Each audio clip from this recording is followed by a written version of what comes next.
اهلا بكم دفعة اولى اعدادي. ان شاء الله النهاردة معانا اقوى مراجعة نقدر نسترجع بيها كل اللي احنا اخدناه طول الترم التاني.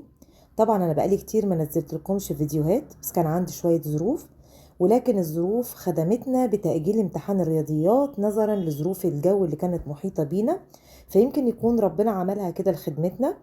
ان شاء الله المراجعة بتاعت النهاردة هتتضمن فيها كل الاسئلة المهمة، زي اسئلة اختصر، وازاي افك الاقواس، وازاي احل سؤال الاخطر والاكمل، وحاطة فيها كذا نقط مهمة تخليك تقدر تسترجع المنهج كله، وازاي نقدر نحل المعادلة ونحل المتباينة. ان شاء الله النهاردة لما تسمع المراجعة وتعيدها مرة واتنين هتدخل الامتحان بإذن الله، هتلاقي نفسك حليت كويس، وعايزاك ترجع لي تاني بعد الامتحان وتكتب لي تعليق تحت ان انت ان شاء الله اجتزت الامتحان. وعلشان تكون عارف اي سؤال تلاقيه واقف قدامك او صعب فهمه عليك، وقف الفيديو وارجع تاني يا بطل، عيد الفيديو من اوله، من اول المسألة اللي وقفت قدامك، وارجع عيد شرحها تاني. لو صعبت عليك فهمها حط لي تحت في التعليق وانا هقوم بشرحها. خد بالك معايا في المراجعة كويس جدا وتابع معايا اول باول، ولو انت جاهز يلا بينا نبدأ ومش عايزاك تمل. يلا بينا يا بطل. معايا اول سؤال بيقول لي اوجد حاصل ضرب اكس ناقص 7 ضرب اكس زائد 7. انا ملاحظ هنا ان هو جايب لي قوسين عايز يضربهم في بعض. القوسين دول شكل بعض بالظبط بس بعكس الاشاره. لو انت لقيت هنا هتلاقي اشاره السالب، ولقيت هنا عندك هتلاقي اشاره الموجب. اذا القوسين دول شكل بعض بالظبط بعكس الاشاره. طب انا بفك ازاي قوسين شكل بعض بالظبط ازاي بعكس الاشاره؟ قال لي عشان افكهم اول حاجه بمسك العدد الاول اضربه في العدد الاول، يبقى اكس في اكس يطلع لي الإجابة بتاعتي اكس أس 2 أو اكس تربيع. سالب في موجب بسالب، 7 في 7 ب49. يبقى ناتج حاصل ضرب قوسين شكل بعض بعكس الإشارة بيطلع حدين. الحدين دول هم عبارة عن إيه؟ العدد الأول في نفسه والعدد التاني في نفسه، بس بص يا بطل الشرط ما بينهم لازم تكون إشارة السالب، يبقى لازم يكون بين القوسين عندي إشارة سالب. طب تعالى ناخد مسألة كمان إضافية عليها عشان نأكد الفهم. يعني يا ميس لو انت جيتي وقلتي لي انا عندي هنا اكس ناقص 5 عايزة اضربها في اكس زائد الخمسة، احلها ازاي؟ دول قوسين شكل بعض بعكس الاشارة. لقيت واحد بالسالب والتاني بالموجب، اذا هضرب الاول في نفسه يبقى اكس في اكس تديني اكس اس 2، سالب في موجب بسالب، 5 في 5 تساوي 25. يبقى انا كده عرفت ازاي افك قوسين شكل بعض بعكس الاشارة. السؤال اللي بعد منه بيقول لي عندي قوس جواه 2 اكس زائد 3 الكل تربيع. هنا عايز يفك قوس تربيع. علشان افك قوس تربيع لازم يطلع لي 3 حدود. تعال نشوف بنطلع ال3 حدود دول ازاي. طب هو ليه طريقة للحل؟ يقول لك اجيبه ازاي طريقة الحل. اول حاجة بضرب الحد الاول ده في نفسه. تعال نضرب الحد الاول في نفسه. 2 في 2 تديني 4، اكس في اكس تديني اكس اس 2. يبقى انا ضربت الحد الاول في نفسه. هنبعد شوية بعيد على الطرف الاخير ونقول له 3 في 3 تديني موجب 9. خد بالك لازما الحد الاول يطلع اجابته بالموجب، ولازما الحد التاني تطلع اجابته بالموجب، حتى لو ده قصاده سالب لان سالب في سالب تديني موجب. تعالى نبتدي نبص هنا عندي اشارة القوس هنا ايه؟ موجبة. طالما اشارة القوس موجبة يبقى انزل الحد اللي في النص اشارته بالموجب، يبقى انا هحط هنا موجب لان اشارة القوس موجبة، واضرب الاول في التاني. 2 في 3 تديني 6 اكس، وارجع اضربها في 2 من دماغي يبقى 2 في 6 تديني 12 اكس. يبقى فك القوس تربيع يقول لي ايه؟ الحد الاول في نفسه، التاني في نفسه، الحد الاوسط عبارة عن ايه؟ نزل اشارة القوس سواء كانت موجب او سالب، واضرب الاول في التاني في 2. تعالى ناخد مسألة كمان عشان نفهم بيها قوس تربيع. لو قلت لك عندي اكس ناقص 7 الكل أس 2، تقولي تعالى نفك قوس تربيع. نفكه ازاي؟ أول حاجة هقول الحد الأول في نفسه، اكس في اكس تديني اكس أس 2. ناخد الحد الأخير ونبعد بيه شوية، 7 في 7 هتديني موجب 49. ليه؟ سالب في سالب بموجب. طيب إشارة القوس هنا بالسالب يبقى هنزل في النص سالب. الأول في التاني 7 في 1 تديني 7 إكس ضرب الاتنين تديني 14 إكس. تديني كام؟ 14 إكس. يبقى الأول في نفسه، التاني في نفسه، الأول في التاني في 2، وحط إشارة السالب في النص. تعال ننتقل للسؤال اللي بعد منه. السؤال اللي بعد منه بيقول لي أنا عايزك تضرب القوس 2x ناقص 3 في القوس 4x زائد 5. تعال نضرب. لو انت لاحظت هتلاقي ان القوس ده مختلف كله عن القوس ده، إذا لا شكله بعكس الإشارة ولا ده قوس تربيع، ده قوس وده قوس، الاتنين مختلفين عن بعض. طب تعالى نبتدي نحله ازاي. علشان أحل قوس زي ده بعمل ايه؟ بمسك الحد الأول أضربه في القوس التاني كله، يعني أمسك 2x أضربها مرة في 4x ومرة اضربها في 5. تعال نشوف ونحل ازاي. 2 في 4 هتديني 8، اكس في اكس تديني اكس أس 2. لسه ما خلصناش الاتنين. 2 في موجب 5 هتديني موجب 10 اكس. تعالى ندخل بعد كده على التلاتة، يبقى نمسح ده كده عشان ما نتلخبطش، ونمسك السالب 3 ونضربها في قلب القوس التاني. سالب 3 هضربها مرة في 4 اكس ومرة هضربها في 5.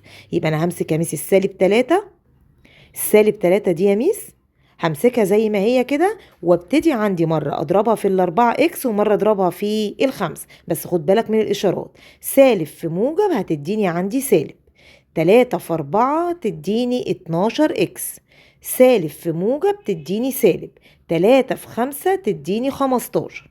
أصبحت عندي المسألة فيها اختصار. تعال نختصر نجمع الحدود الجبرية لشكل بعضها. لو جينا نلاحظ هنا هنلاقي ان 8 اكس تربيع ما معهاش حد، تنزل زي ما هي 8 اكس تربيع. طب تعالى نشوف موجب 10 اكس وسالب 12 اكس، ده موجبة ودي سالبة، اطرح وانزل بإشارة العدد الكبير، يبقى سالب 2 اكس. سالب 15 ما معهاش حد، يبقى انا كده خلصت الحد الجبري كله واختصرته لثلاث حدود، 8 اكس تربيع ناقص 2 اكس ناقص 15. تعال ننتقل للسؤال اللي بعد منه. يجي يقولك اختصر لأبسط صورة، ولازم يجيلي سؤال اختصر معايا في قلب المسألة وفي الامتحان. 4x مضروبة في 3x ناقص 1 زائد 2x مضروبة في x زائد 3. وبعد ما تجيب الاختصار اوجد القيمة العددية للمقدار ده كله لما تعوض عن الاكس بقيمتها بسالب 1. يبقى الأول أنا أختصر، وبعد ما أعمل الاختصار وخلص مسألتي خالص أعوض عن قيمة الاكس بسالب 1 علشان تطلع لي قيمة عددية فاليو معينة. تعال نشوف ازاي أجيبها. تعال نكتب المسألة الأول بشكل كبير. أنا عندي هنا 4x عايزة أضربها في 3x ناقص 1 زائد 2x عايزة أضربها في x زائد 3.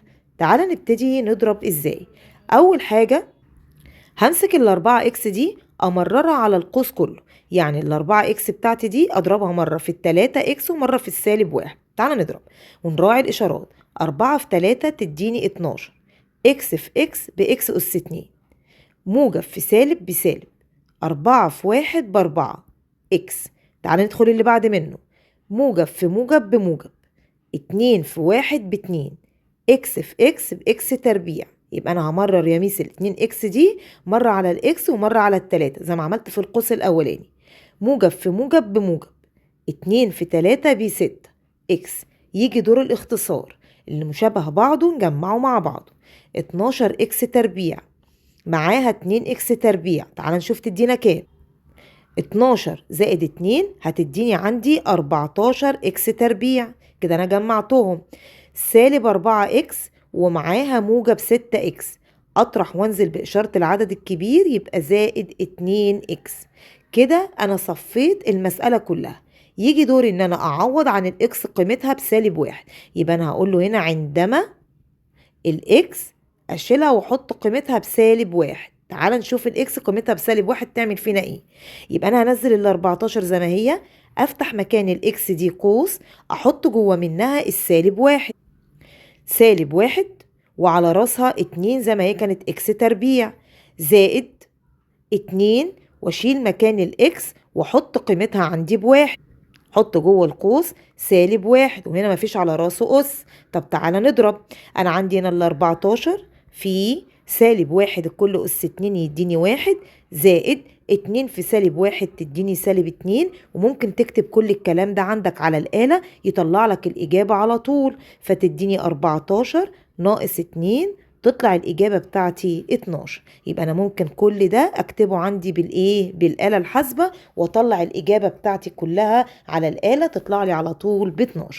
تعال نشوف السؤال اللي بعد منه. يجي يقول لي اختصر 3n ناقص 1 الكل أس 2 ناقص 3n ناقص 2 في 3n زائد 2 ثم اوجد القيمة العددية لما يكون عندك ال n بتساوي قيمتها -2. هحل المسألة دي واحدة واحدة. أول حاجة نفك القوس تربيع. طب نفك القوس تربيع ازاي؟ احنا اتعلمنا الأول في نفسه 3 في 3 تديني 9، n في n تديني n أس 2. طيب الأخير في نفسه -1 في -1 بموجب 1، إشارة القوس سالبة. الأول في التاني 1 في 3 ب3 ضرب 2 تديني 6n. يبقى أنا تاني نحلها تاني عشان الناس ما تتلخبطش معايا. أول حاجة همسك 3 في 3 تديني 9، n في n بn تربيع. الأخير في نفسه -1 في -1 بموجب 1. الأول في التاني في 2 بإشارة اللي في النص سالب تنزل، 1 في 3 ب3 وهنا 6n. طب في سالب خد بالك هنا بعد القوس، خد بالك لازم نحترمها وننزلها ونفتح بعد منها قوس تاني كبير عشان ما تلخبطش. القوسين دول لو انت لاحظت هتلاقيهم شكل بعض بالظبط بعكس الإشارة، يبقى يطلع لي حدين. الأول في نفسه 3 في 3 ب9n تربيع، التاني في نفسه -4. نبتدي نحل المسألة ونختصر. عندي هنا 9n تربيع، تمام، 9n تربيع، وعندي هنا ناقص 9n تربيع. خد بالك من الإشارة عشان كده قلت لك هنسيب الإشارة بره القوس. 9n تربيع ناقص 9n تربيع يروحوا مع بعض وادوني 0. طيب تعال نشوف اللي بعد منها -6n. معاها حد هنا؟ لا، اوعى تنسى إشارة السالب وتنزلها، -6n. طب تعال نشوف العدد الصحيح. -1 ناقص 4 يعني تديني عندي بالآلة -5 عشان ناقص في ناقص بزائد. يبقى -1 ناقص 4 تديني -5. تعال نشيل الN. هنبتدي نشيل قيمة الN خالص ونحط قيمتها ب2. يبقى أنا عندي الN قيمتها ب2. نعوض -6، أفتح مكان الN قوس وأحط جوه منها -2 زائد 5. تعال نضرب، ممكن أحطها كلها بالآلة. سالب في موجب بسالب، 6 في 2 ب12 زائد 5 تطلع لي الإجابة بتاعتي كلها 17. يبقى إجابة المقدار كله طلع عندي ب17. تعال نشوف سؤال تاني جديد. بيقول لي هنا ايه؟ اختصر a في a أس -3 في a أس 8 على a أس 5 في a أس -4. السؤال ده بتاع ضرب الأساسات المتشابهة ونجمع الأسس، وبعد كده بنعمل عملية القسمة ونطرح الأس. طب بحلها ازاي؟ ببتدي تعالى نشوف نقول له الحل نحله ازاي. أول حاجة أنا هشد شرطة كسر زي ما هو عامل، يبقى أنا هعمل شرطة كسر وابتدي أشوف أنا هعمل ايه. أول حاجة هنا عندي كل اللي فوق زي بعضه، هنا ايه وهنا ايه وهنا ايه، فانا هاخد واحده بس واعمل ايه في الاس اللي فوق اجمعه. هنا دي اسها 1 بس ما بنكتبهوش، 1 وسالب 3 سالب 2، سالب 2 وموجب 8 تديني 6. في واحد تاني يقول لي 1 و8 9 اشيل منها ال3 تديني 6، يبقى اول اس 6. ننزل تحت، هنا 5 وهنا -4، 5 وسالب 4 تديني 1. نرجع بعد كده بقت قسمة الأساسات المتشابهة. أعمل إيه؟ آخد أساس 1 وأطرح الأس، 6 أشيل منها 1 تديني 5. يبقى طلعت الإجابة بتاعتي بإيه؟ أس 5. تعال ننتقل للسؤال اللي بعد منه. اختصر ده على الجذور التربيعية. يجي يقول لي الجذر التربيعي ل25 على 36 في الجذر التربيعي ل8 على 27 زائد 2 أس 0. ما ينفعش احطها كلها على الآلة. لو حطيتها كلها على الآلة انا ما عملتش خطوة فاخد 0 او اخد نص الدرجة. لازم الاول افك الجذر بايدي والناتج النهائي احطه على الآلة. طب تعال نشوف الحل نحله ازاي. اول حاجة جذر التربيعي ل25 يخرج عندي 5، بعد كده 36 تخرج 6 في الجذر التربيعي ل8 على 27 دي التكعيبي. الجذر التكعيبي ل8 على 27، -8 عندي هنا تخرج -2 وال27 تخرج عندي 3. في أي حاجة على راسها صفر تديني واحد، دي زائد. أي حاجة على راسها صفر تديني واحد.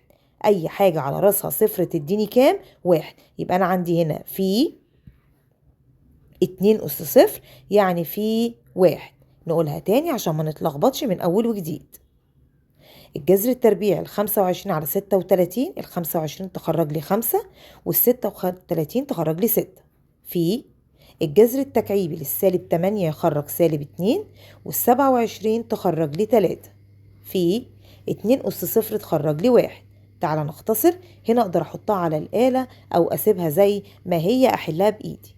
طيب 5 في سالب 2 هتديني سالب 10 على 6 في 3 تديني 18. وأي حاجة في الواحد بنفسها. لو حطيتها على الآلة بتاعتي تقولي لما نيجي نختصرها هتديني عندي لما اختصر على الاتنين هتديني 5. وهنا على الاتنين فيا 9 تطلع إجابتي سالب 5 على 9. تعال نشوف السؤال اللي بعد منه. اوجد مجموعة الحل في زد. نشوفه. مجموعة الحل في زد من هي زد؟ هي مجموعة الأعداد الصحيحة اللي فيها الموجب والسالب وفيها الصفر، لكن ما فيهوش لا كسور عشرية ولا كسور اعتيادية. تعال نبتدي نحل المسألة. لما باجي أحل المعادلة ببتدي الأول أخلص من الحاجة الضعيفة. من هي الضعيف؟ الزائد أو الناقص البعيد عن المجهول. من المجهول هو الإكس. يبقى أنا أول حاجة همسك الموجب واحد دي أوديها هنا الناحية التانية وتبقى بعكس الإشارة. نبتدي ننزل 2 إكس تكعيب تساوي 51 ناقص الواحد. طب نبتدي نكتب 2 إكس تكعيب تساوي 51 أشيل منها واحد تديني 50. أبتدي أخلص من الاتنين، أقسم هنا على الاتنين وأقسم هنا عندي على الاتنين. تطلع قيمة الإكس تكعيب هتساوي عندي هنا 25. طيب أنا عايز أجيب الجذر التكعيبي لل25. تعال نشوف. يبقى أنا أول حاجة هقول له إن الإكس عبارة عن الجذر التكعيبي لل25. طب هي ليها جذر؟ لا. طب يعني معنى كده إن هي لا تنتمي للزد. يبقى أنا عندي دي كده كلها لا تنتمي عندي لمين؟ للزد. طالما لا تنتمي للزد يبقى في الحالة دي مجموعة الحل بتاعتي مفيش مجموعة، يبقى عندي تساوي فاي. يبقى تاني أنا جبت الجذر التكعيبي لل25 دوست على الآلة طلع لي هو. إذا هي ملهاش جذر تكعيبي. طب أعمل إيه؟ يبقى مجموعة الحل بتاعتي تديني فاي. تعال نشوف المسألة اللي بعدها. هنا مديني 3 إكس تكعيب ناقص 7 بيساوي 2 إكس تكعيب زائد 20. لو انت لاحظت هتلاقي في المسألة عندك هنا في إكس تكعيب وهنا في إكس تكعيب وهنا في عدد وهنا في عدد. طب نعمل إيه؟ ندخل الإكس الصغنونة مع الإكس الكبيرة ونخرج الرقم الصغنون مع الرقم الكبير. تاني يعني ايه يا ميس؟ يعني انا هدخل الإكس الصغنونة دي مع الإكس الكبيرة وارجع اخد الرقم الصغنون ده اطلعه مع الرقم الكبير. تعال نشوف. اول حاجة هكتب ال3 إكس تكعيب زي ما هي وادخلها ال2 إكس تكعيب بعكس الإشارة، يبقى سالب 2 إكس تكعيب تساوي ال20 هتفضل زي ما هي ونودلها السالب 7 بعكس الإشارة يبقى موجب 7. تعال نحل. 3 أشيل منها 2 تديني 1 مش هكتبه وانزل بالإكس تكعيب تساوي 20 زائد 7 تديني 27. أنا عايزة أجيب الإكس. إكس على راسها 3 يبقى الإكس تساوي الجذر التكعيبي عندي لل27. تطلع قيمة الإكس بتاعتي بتساوي 3. يبقى مجموعة الحل بتاعي هو عبارة عن أفتح قوس مجموعة واكتب جوه منها 3. لو معرفتش أجيب ده بدوس على الآلة شيفت جذر ويطلع لي جذر ال27 يديني 3. تعالى ننتقل للسؤال اللي بعد منه وهو حل المتباينة. والمتباينة فيها فكرة مهمة هنناقشها النهاردة في حل المسائل. أول مسألة بيقول لي 2 إكس ناقص 1 أصغر من 9. عايزني برضو أحلها في الزد.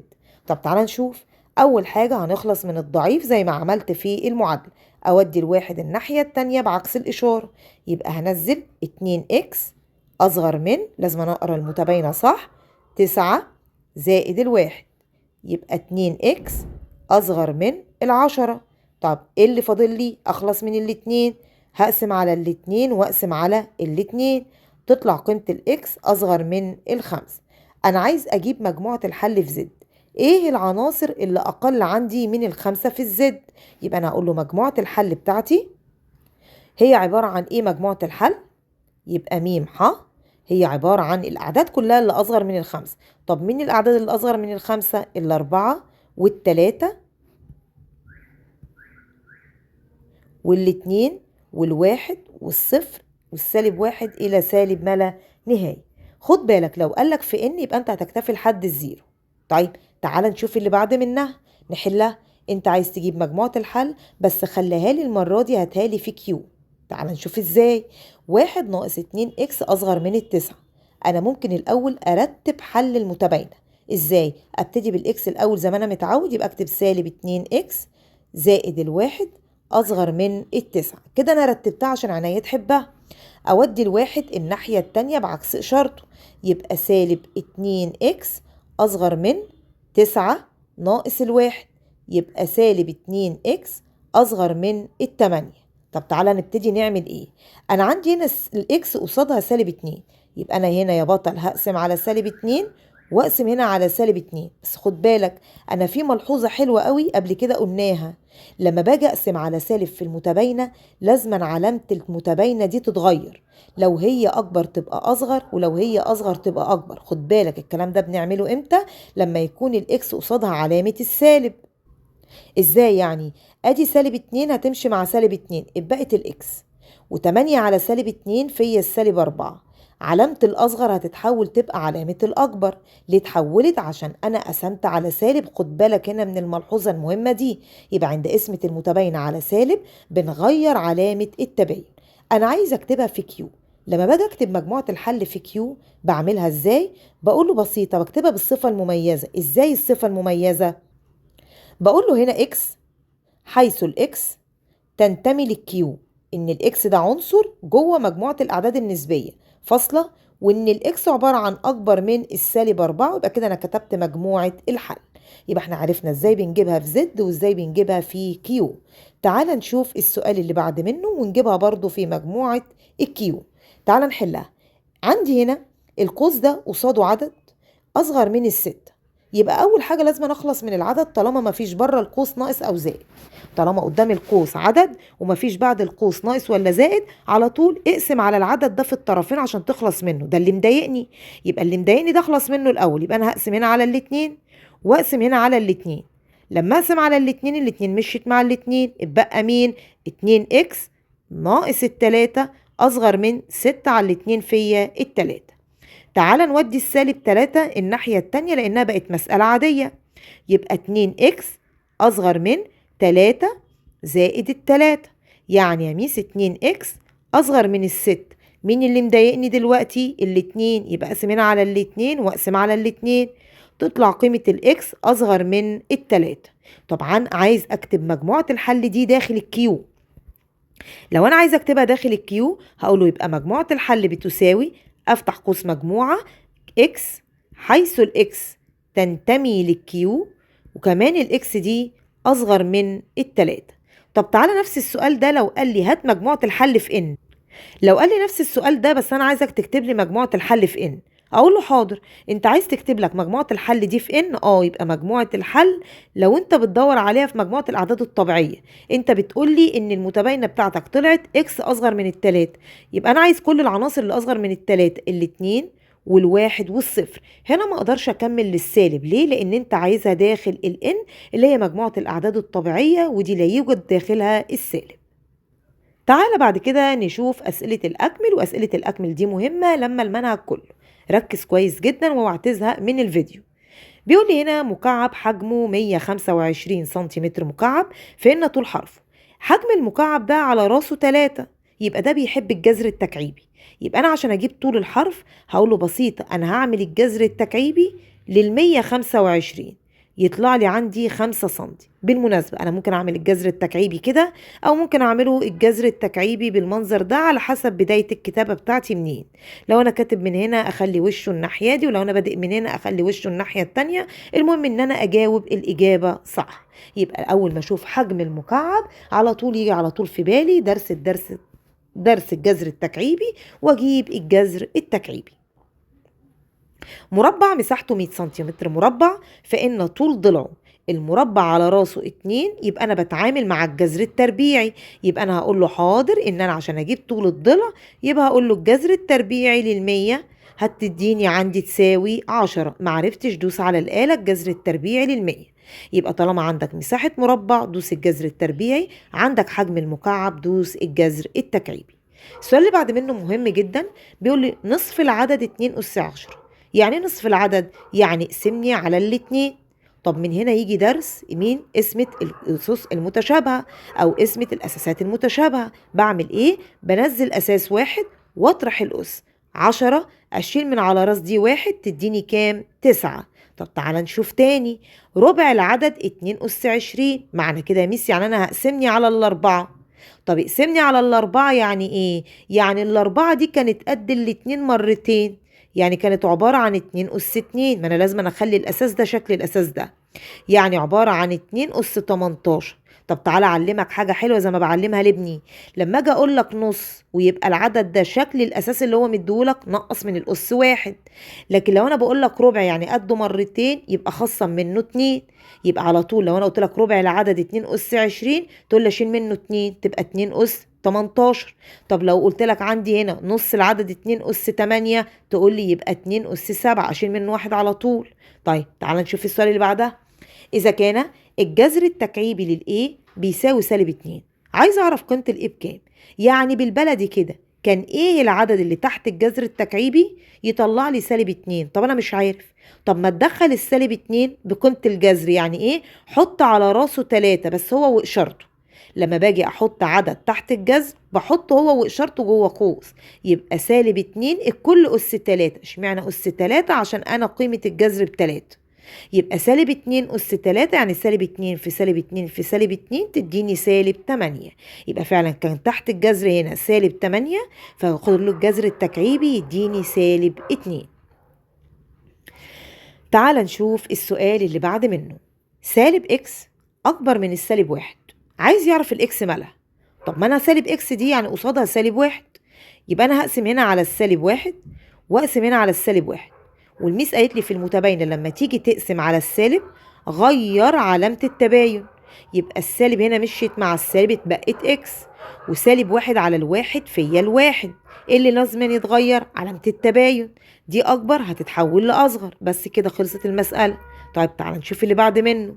-3 إكس تربيع واي اتقسم قبل منها على ايه فطلعت لي الإجابة 4 إكس تكعيب واي تكعيب. يبقى أنا عايز الكبير. طب ما أنا عارف إن في القسمة بطرح الأس. طب رجعني بقى الأصلي. علشان ترجعني الأصلي حولني لضرب. طب تعالى نتحول لضرب. 4 في -3 هتديك -12. إكس تكعيب في إكس تربيع ترجعني الإكس أس 5، هجمع الأس. واي تكعيب في واي هتديني واي أس 4. يبقى أنا كده تعالى نتأكد. -12 على -3 تديني موجب 4. إكس أس 5 على إكس أس 2 أنزل إكس واحدة وأطرح الأس. 5 أشيل منها 2 تديني 3. واي أس 4 على الواي تديني واي تكعيب. تعال نشوف السؤال رقم 8 بيقول لي ايه، ودي على الصيغة القياسية والعلمية. هو هنا مديني المسألة بيقول لي 73 من مليون بتساوي 7.3 في 10 أس إن. أنا عايزة أعرف الإن دي بكام. هي الصيغة القياسية أنا عايزة أحولها للصيغة العلمية. يعني صيغة علمية لازم قيمة العدد ده يكون أكبر من أو بتساوي الواحد وأصغر من 10. طب تعالى نشوف هنا إزاي يعني.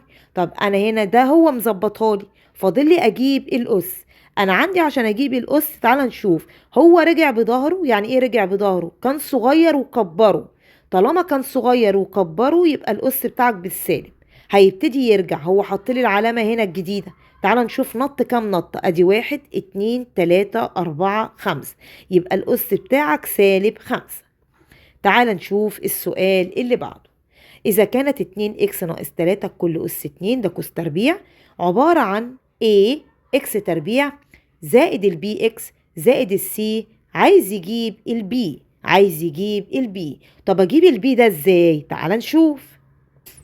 علشان اجيب البي وده الحد الاوسط قلنا بنجيب البي ازاي؟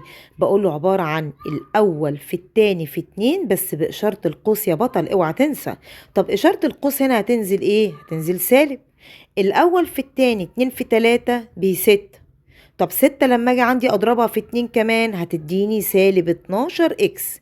يبقى انا كده جبت القيمة بتاعتي. طب انا الاكس بتاعتي موجودة، يبقى انا مش محتاجة، يبقى انا محتاج عندي السالب 12 بس. يبقى قيمة البي هتطلع عندك بسالب 12. اوعى تقولي ما هنا في زائد، لا هو بيحط لك الزائد عشان يلخبطك، لكن انت لازم تعرف ان الحد الاوسط بينزل باشارة القوس بتاعك. يبقى الاجابة بتاعتي طلعت سالب 12. تعال نشوف السؤال العاشر. اذا كان اكس ناقص الواي بيساوي 20 واكس زائد الواي بتساوي 4، عايز يجيب اكس تربيع ناقص واي تربيع. مين اكس تربيع ناقص واي تربيع دي؟ قال لي طب انت خد بالك كده، هو مديك ايه؟ اكس زائد واي، ومديك اكس ناقص واي. اكس زائد واي واكس ناقص واي ده لمين؟ دول قوسين شكل بعض بعكس الاشاره. طب كانت الإجابة بتاعتهم إيه؟ يعني إيه إجابتهم كانت عبارة عن إيه؟ عبارة عن، يعني أنت يا ميس قلتيلي الإكس تربيع ناقص الواي تربيع ده هو فك القوسين دول، اللي هو عبارة عن إكس ناقص الواي في إكس زائد الواي. طيب ما هي إكس في إكس بإكس تربيع، وواي في واي بواي تربيع، وأنزل السالب ما بينهم. طب هي إكس ناقص واي أنت مداني بكام؟ ب20 في اكس زائد الواي مداني بكام؟ باربعة. يبقى تطلع الاجابة بتاعتي كلها بكام؟ ب80. يبقى تاني تعالى نحلها تاني. يا ميس انت دلوقتي مدياني فك القوسين جاهزين، وانت بتقولي رجعهم لي تاني لاصلهم.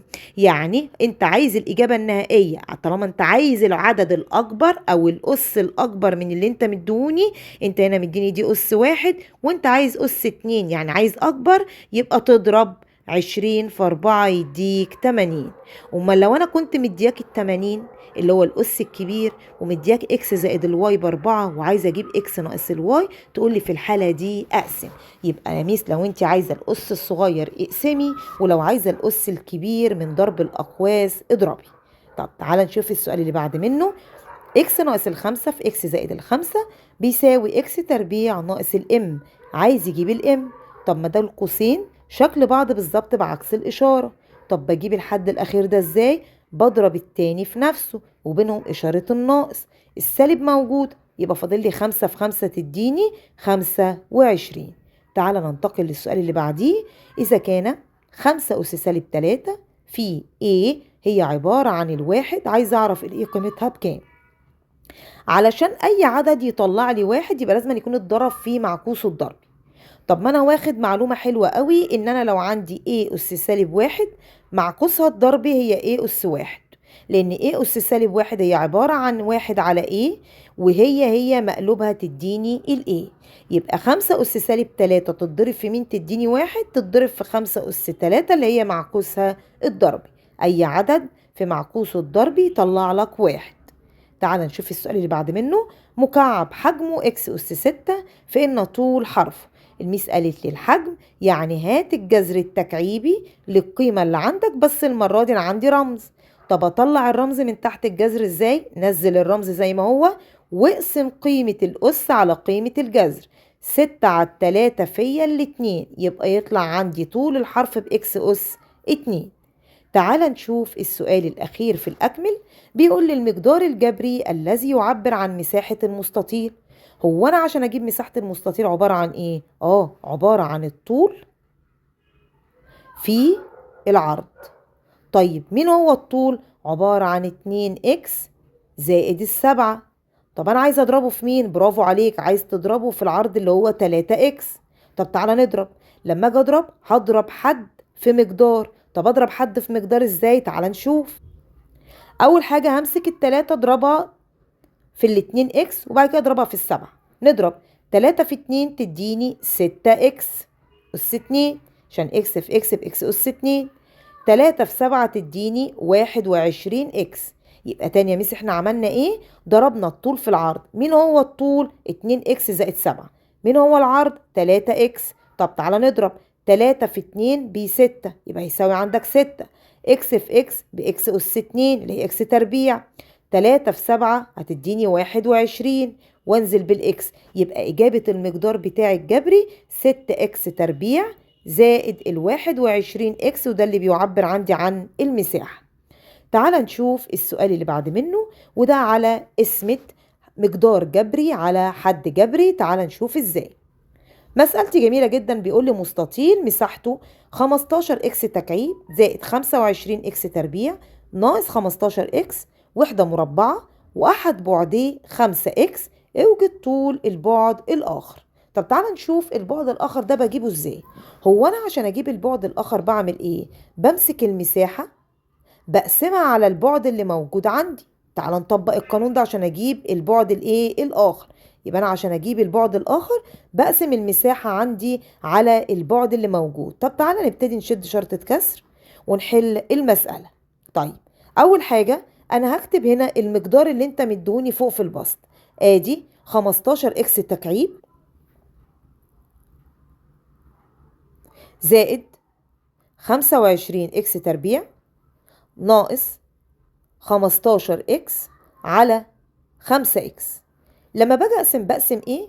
بقسم كل حد من فوق على الحد اللي تحت علشان محدش يزعل مننا. يبقى بعمل ايه؟ بمسك الحد الاولاني الحلو ده اقسمه هو اللي على 5 اكس. طب تعالى نرجع لها تاني عشان ما نلخبطش المسألة. تعالى نشوف. اول حاجة انا هقسم 15 على الخمسة، اقول له فيا التلاتة. اكس تكعيب على اكس، انزل اكس واحدة واطرح الاس، 3 اشيل منها 1، 2. برافو عليك. تعالى ننتقل للي بعد منه. موجب على موجب بموجب، 25 على الخمسة فيا الخمسة، اكس تربيع على اكس فيا الاكس، خدت واحدة وطرحت الاس، 2 اشيل منها 1 بواحد، مش هنكتب الواحد. سالب على موجب بسالب، 15 على الخمسة فيا التلاتة، اكس على اكس طارت مع بعض لانها بواحد. يبقى طلعت الإجابة بتاعتي 3 اكس تربيع زائد 5 اكس ناقص 3. تعال نشوف سؤال تاني عشان اللي ما فهمش ده يفهم ده. اوجد خارج قسمة 2 اكس في 6 اكس تربيع ناقص 4 اكس زائد 12 على 4 اكس. ايه الفرق بين المسألة دي واللي فاتت؟ المسألة اللي فاتت كانت مباشرة، هنا في حاجة مضايقاني. مين اللي مضايقني؟ ال 2 اكس. طب اعمل فيها ايه؟ امسكها الاول، اضربها في قلب القوس كله وارجع اكتب مسألتك تاني من اول وجديد. يعني يا ميس، يعني انا هشد شرط الكسر واكتب مسألتي تاني من اول وجديد بعد ما اضرب مين؟ بعد ما اضرب الاتنين داخل القوس. تعال نشوف. همسك الاتنين اضربها في الستة، 2 في 6 تديني 12. اكس في اكس تربيع باكس اس 3. 2 في سالب 4 بسالب 8، عشان موجب في سالب بسالب. اكس في اكس باكس اس 2. موجب في موجب بموجب، 2 في 12 ب 24 اكس.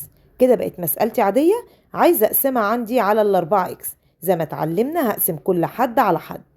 12 على 4 تساوي موجب 3.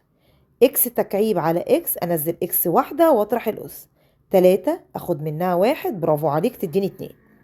سالب على الموجب فيا السالب، 8 على 4 فيا الاتنين، اكس تربيع على اكس تديني اكس اس 1، طرحنا الاس. موجب على موجب بموجب، 24 على 4 فيا 6.